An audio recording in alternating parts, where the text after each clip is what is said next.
So what I'm going to do is just take this Real Techniques, and usually they forget my sauce. I wish you could smell my fishy. You wish you could come near the fish of the fupa. Alrighty, guys, gals, non-binary pals, welcome back to the channel. Thank you so much for clicking on today's video. Today we're going to be talking about a YouTuber that I have mentioned in quite a few videos, but I've never made an entire video dedicated on them. So today we're going to be talking about Foodie Beauty, or Chantal Marie, as other people know her. She is obviously a YouTuber. She makes a lot of mukbang content, a lot of content about just really random stuff, but very, very similar, kind of in the same vein as almost like Nick Ocado, Amberlynn Reed. They seem to be kind of grouped into the same group. So today we are going to be talking about her. Now, she is a YouTuber that has a lot of what I like to call lore behind her, and there's just tons and tons of stuff. And like, if this video was going to be a whole comprehensive thing, it would take hours. So that is not what this is. Just going to do a brief overview of who she is, the type of content she makes, and then share my thoughts on her.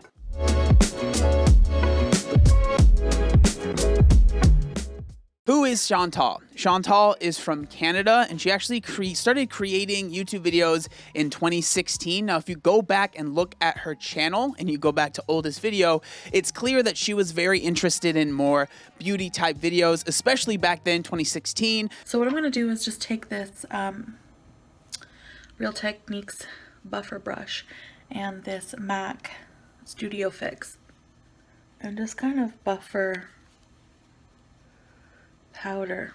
Around that time is when beauty YouTube was really, really big. So a lot of people wanting to get into it. And you know, a lot of women were like, well, I like makeup. I like putting on makeup. I can talk to a camera while I'm putting on makeup. And so that's what a lot of people did. Now, it's clear that, you know, Chantal liked doing this and she got moderate views on her videos at that time.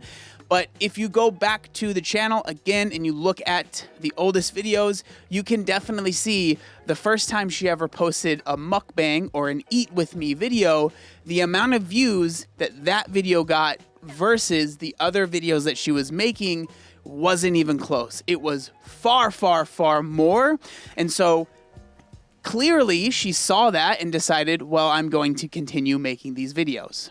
Hey guys. Sorry, I'm just like having a really bad time right now. I'm hangry. Like, I have not eaten a single thing in forever. And I'm really hangry. Bitchy. So today I have a mukbang for you. So get your food, get your drinks, and join me on this first official mukbang for my channel. Now, with that being said, I know it might sound like I am being critical of that. I actually don't think there's anything wrong. Like, that's what YouTube is. You find a niche and you continue doing that. Now, the only issue with that is that, you know, when you are making these mukbang eat with me videos, what you are doing is eating on camera. And then if you start to try and introduce weight loss into that. What is the least favorite thing about yourself? Probably my weight. It's always the number one thing that comes to mind. It can get really, really toxic for the person that is doing it, Chantal in this case, but also for the people that are watching it and the fans of the content. Before we get too deep into the mukbang stuff, another thing I wanted to talk about is Chantal's personality. Now, there are a lot of people that are not the biggest fan of Chantal's personality. They think she is very vulgar. They think she is very gross. They think she is very mean. They think she's very nasty. What? Just go out, eat what you want. Just do what you want, eat what you want, and you know, just die at 60. Who cares? You don't want to live to be 80 and if all you can eat is like healthy food. I think the guy had a crush on me at Burger King because he gave me 3 sauces, and usually they forget my sauce.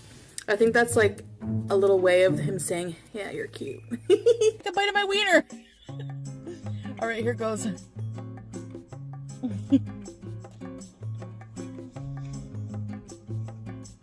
Wow, that hot dog is juicy. And this, ladies, we are now at a stage where the curtains match the drapes. My fupa looks like this. I don't want to hear people say, if your comment annoys me, or it's just like annoying, you know, or rude, or just pisses me off, just gonna delete it. You wish you could smell my fishy. You wish you could come near the fish of the fupa. You wish you could taste the cuisine. And all of these things. But if you go back to the older videos, it didn't seem that way. When you watch the videos, she seemed like a very soft-spoken, kind, sweet individual. And it seems like those things kind of changed over time. I love Ipsy. I'm one of those Ipsy fangirls. And I wait religiously by the mail. Now, you could argue that that's her real personality kind of coming out, but you can also argue that she saw that the more vulgar, rude, you know, gross or whatever, the more bombastic you are on camera, the better that does for views. Sweet Jane, are you fucking Oh, sorry, I said Oh, I'm not allowed to say Ooh, sorry. Oh, sorry, that's a slur. Give me a break. I'm so tired of people being so fucking SJW. You can't even say anything anymore without people being fucking offended. I honestly, the R word, honestly, that pisses me off. I'm going to be honest. Because, honestly, I obviously don't have anything... It's so stupid.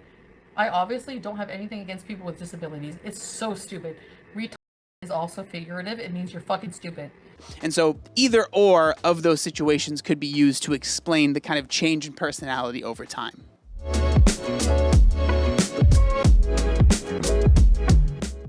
Now, the mukbangs are what made Chantel popular and is what most people were clicking on her channel for. Now, I think it's kind of curious, like, why did these videos do so much better than the other videos? I think that there's an explanation. It might sound mean. I'm not trying to sound mean, but this is just what I've seen. I think seeing an overweight woman eating quote-unquote unhealthy food is something that there is an audience for, and that audience obviously found her videos. And so, like I said before, as a YouTuber, as someone that is making content, you can say that I make content because I love it, and I'm sure there are people that are like that, and, you know, more power to you.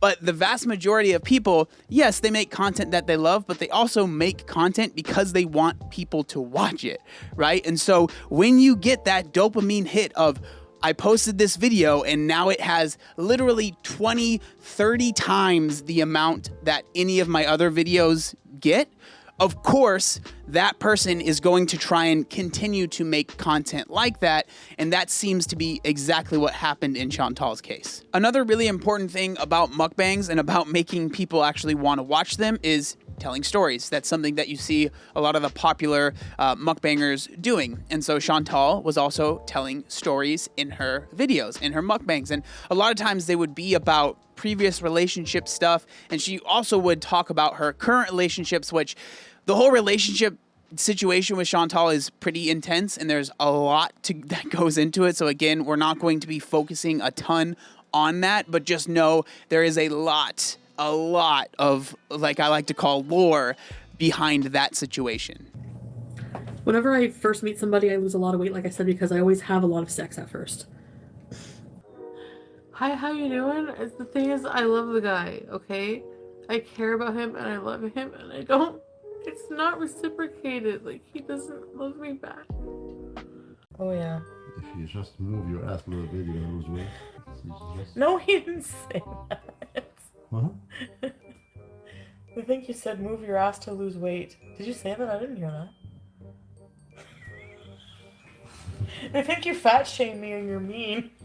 You asked to lose weight. I tell you, changing the food. Another thing that Chantal started to share during these mukbangs was actually the desire to want to lose weight. Now, I kind of talked about it earlier, but when someone is doing mukbangs and they also are stating that they want to lose weight, I personally, this is my personal opinion, think that's kind of a recipe for disaster, because it's just inviting people to criticize you every time you do a mukbang. And clearly that was the, pardon my pun, but it was the bread and butter for Chantal's channel. It was what was getting the views. So of course she's going to want to continue doing those, but she is, struggling with her health, wanting to lose weight. So she's making claims saying, I'm going to start losing weight, or I'm only going to eat a lot of food when I do mukbangs, and then when I'm not doing mukbangs, I'm going to really, really focus in on my diet. And so people are like, okay, cool, like, I'd love to see that.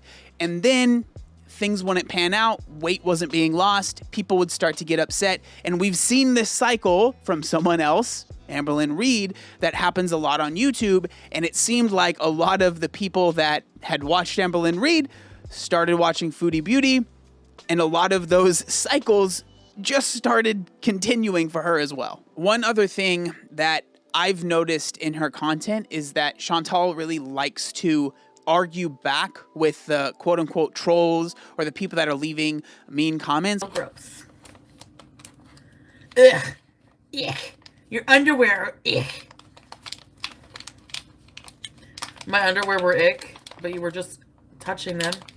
You just had all your fingers inside me, freaking asshole. Which I understand that, you know, that want to do that, but usually when that starts happening, when a lot of your content and a lot of what you're doing is to argue back against the people that are, you know, leaving these negative comments, it just ends up again being another negative cycle that it seemed like she kind of got sucked into.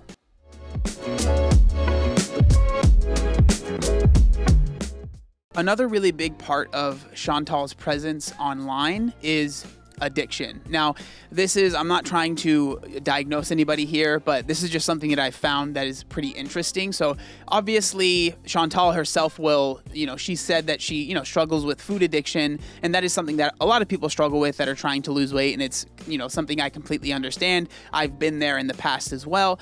And so, you know, that's something that's really hard to deal with. Now, there are other people that have claimed that, you know, through Chantal's videos and the stories that she tells about these, you know, sex escapades or whatever, is that there seems to be a sex addiction. Again, I'm not going to claim that I know anything about that. But another one that Chantal herself actually, she did a live stream and she went on about how she was afraid that she was actually addicted to cocaine. I'm pretty sure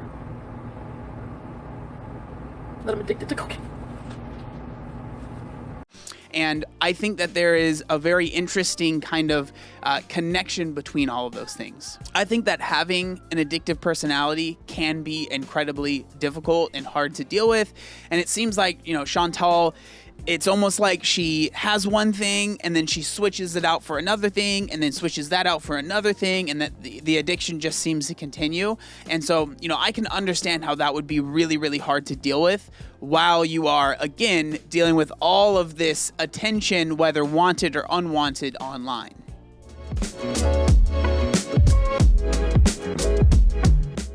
Now I just want to share my overall thoughts on Chantal and her channel and what she's doing. I think genuinely when she started YouTube, she just thought it would be fun. She thought it would be cool to be a, you know, a beauty YouTuber. And then, like I said earlier, she made that Eat With Me video, saw the views that it got, and of course that pushed her to want to make more content like that, which again, I don't find anything wrong with. Where the issue kind of started was that she claimed that she wanted to lose weight, and whenever you do that online, people are going to hold you to that. And then when they are watching this person that claims that they want to lose weight eating a ton of food, it's really hard for them, and then people start getting nasty, which I don't think is the right thing to do, but that is what happens. And then on top of that, what I've seen in Chantal's, her demeanor and the way that she responds is that she can't just let it go. She has to go back at it. And that is always just a recipe for disaster, because a lot of times the people that are there to support you or they do enjoy your content, they feel like all you are doing now is responding to this negativity that exists, which I understand it's hard not to respond to it. But when that's kind of all that you're doing, it makes it really hard for the person that just wants to watch the content. I think Chantal is in a very weird place on YouTube where a good majority of the people that are watching her content are, you know, hate watching, for lack of a better term, or they're watching because they see her as a lolcow, so someone that they can laugh at with the content that she is making. And that's a really sucky position to be in, not one that I would ever personally want to be in, but it makes it really hard. All the content that you make from there on out is always going to be met with criticism and with people, you know, being mean to you. Now, I want to make it clear, I'm not here saying that, you know, Chantal hasn't done anything to deserve criticism, because again, that absolutely has happened. Again, we're not going super in depth on all of that stuff, but I'm just trying to explain why I think she is in the position that she's in right now. At the end of the day, I think that if you are someone that is going to be a mukbanger that eats a lot of food on camera, you probably shouldn't try and also share a weight loss journey on top of that, because it just never works out. I have never seen it work out. I'm sure there's a case here and there, but for the vast majority of people, it ends up being a really toxic cycle for everyone involved. And just losing weight on YouTube by itself without adding on top of, mukbangs where you're eating an exorbitant amount of calories, even if you're just trying to lose weight on YouTube, that in and of itself is really hard and can be very toxic and can invite tons of criticism. So when you add the mukbangs on top of it, I mean, the levels of criticism and vitriol and, just people being mean to you, they rise so much. Obviously, I'm not here to say I have all the answers. I think, especially if you look at Chantal's recent stuff, it's clear that she really likes attention. At least that's what I get out of it. Like, just live streaming everything that she's doing, sharing everything that you're doing online. I personally am not a fan of that. I think it invites people to have opinions on things that they don't need to have opinions on in your life. But again, to each their own, you can do whatever you want. But yeah, that's kind of what I wanted to share. Those are my thoughts and opinions, trying to kind of share. There's so much stuff there, but trying to get it down into a video that's not 3 hours long. So I hope it did an all right job there. But I'm kind of curious what y'all think down in the comment section down below. Let me know if you want me to, make more videos, or if you have other things that you feel like I could also, go into and maybe dive deeper on a certain specific thing. I'm obviously always down to do that. But this was just a brief overview of everything that I felt like was important to make in this video. But again, thank you guys so much for watching the video, and I'll see you next time. Peace.